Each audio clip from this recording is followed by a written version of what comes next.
Rhineland, Germany, April 1945. The war is dying, but it is not finished.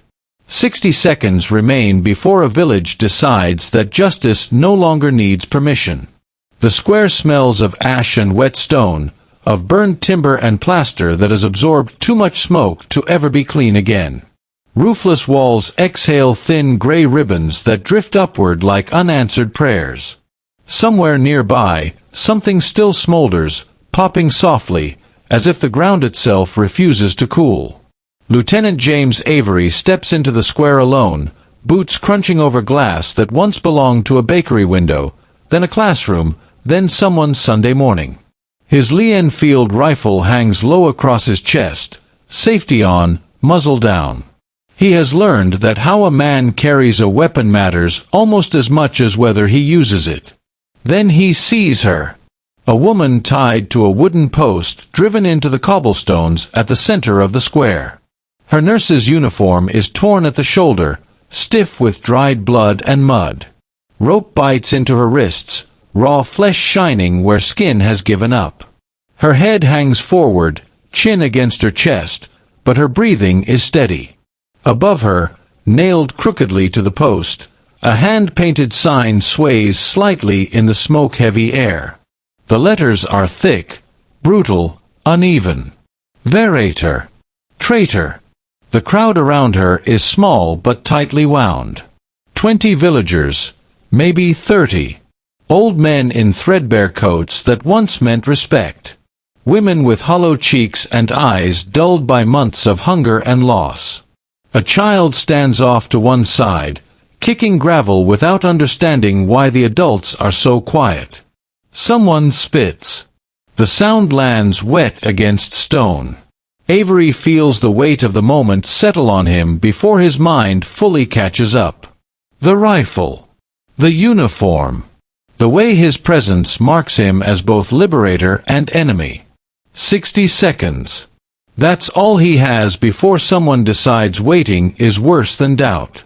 He was not supposed to be here. His section was assigned to the eastern checkpoint. Secure the road, mark the mines, move on. Let the village sort itself out. But a woman's cry had cut through the ruins as he passed the square. Sharp. Sudden.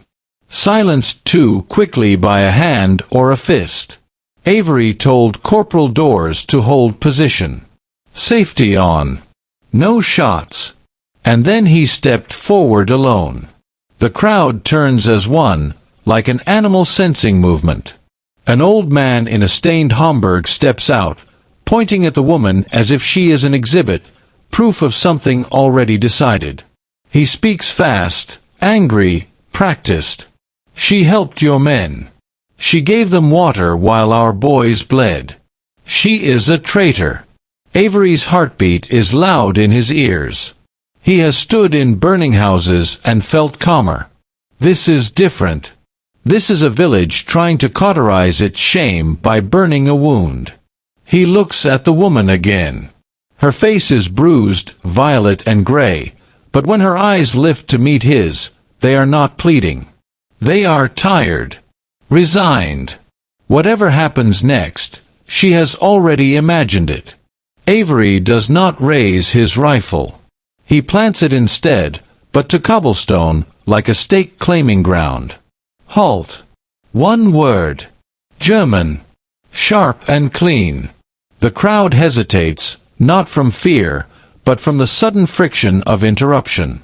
They had been flowing toward something. Now they stall, uncertain where to go. The old man recovers first. This does not concern you, he snaps. This is German justice. Our village. Our traitor.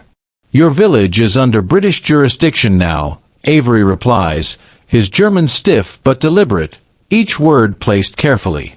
And I see no justice here. Only a rope and a crowd. A younger man pushes forward. Mid-30s. Gaunt. One sleeve pinned empty at the shoulder. A veteran. The kind of man who carries war in his bones and rage in his marrow. She gave water to your soldiers, he shouts, jabbing his remaining hand toward the woman. While my brother died 3 streets away, choking on his blood, she was bandaging British hands. She chose them over us. Avery lets the silence stretch, counts 3 breaths, then asks a question that lands like a wrench in machinery. What is her name? The man blinks. What? Her name, Avery repeats, slower. If you are executing her for treason, you must know her name, her rank, her charges. Show me the court order. Show me anything that makes this law and not a lynching. The old man sputters. We do not need papers to know betrayal. Then you do not have justice, Avery says. You have revenge. And revenge is not yours to take anymore. A woman's voice rises from the back, raw with grief. She let them live. The soldiers who bombed our children, who burned our homes. She saved them. Did she pull the trigger? Avery asks, softer now. Did she load the bombs? Did she give the orders? She gave them mercy, the woman sobs. While we had none. Then she was a nurse, Avery replies. Doing what nurses do. The chant starts again. Verator. Traitor. Half-hearted at first, then gathering heat. Avery sees it then, the real center of gravity. A younger man standing back from the noise. Late 20s. Clean coat despite the ruin. Clean face. Cold eyes. The kind of man who doesn't throw stones but always knows where to point. He steps forward smoothly. We understand your position, Lieutenant, but you must understand ours. This woman defied orders.